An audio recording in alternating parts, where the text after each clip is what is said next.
writing my syllabi for the spring semester. I'm just going over things.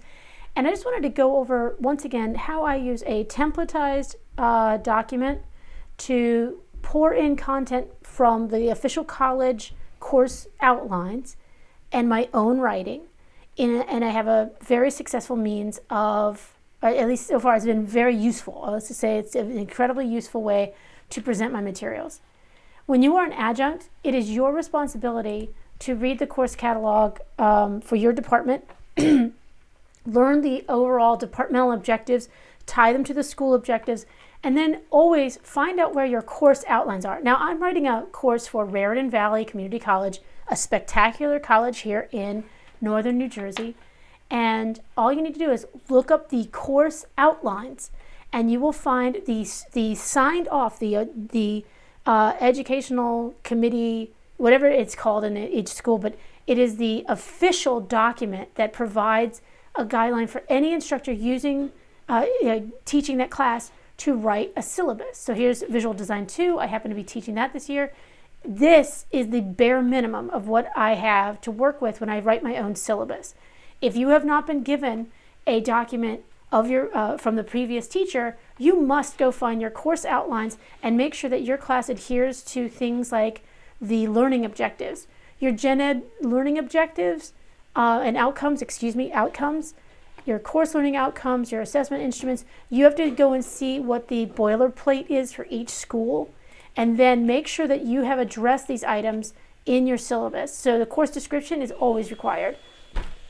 Sorry, there's somebody vacuuming in the background.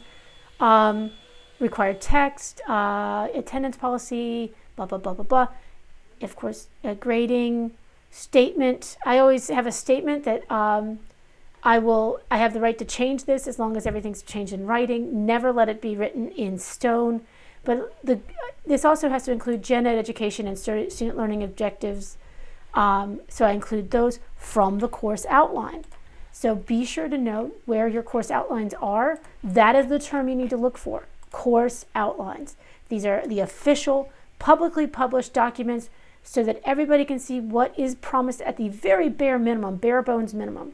Now, full-time faculty, I would say, if you ever are rewriting course outlines, please make them future-proof. Do not tie your courses to specific software. Do not tie your courses to specific texts. Keep things general. Raise this bar by saying there will be a core text that meets the following criteria. There will be required software that meets the following criteria, because I have written course outlines in colleges that were so slow that by the time my course was actually passed through the school-wide, the college-wide, required protocol, it was out of date.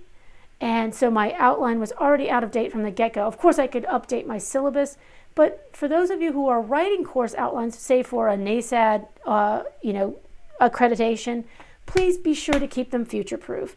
General terms, high standards. Criteria are what you need to spend your time on, not documenting how you're going to use Quark, because Quark, of course, in this case for designers, you know that Quark is dead to most departments because of the ridiculous pricing, and now InDesign is what's used. So please, just a quick note while I'm working on these syllabi. I hope you have a wonderful semester. We're in for a great year. And I have to say once again, shout out to Raritan Valley for hiring me and letting me teach at their school, or their college. I'm so honored. Y'all take care.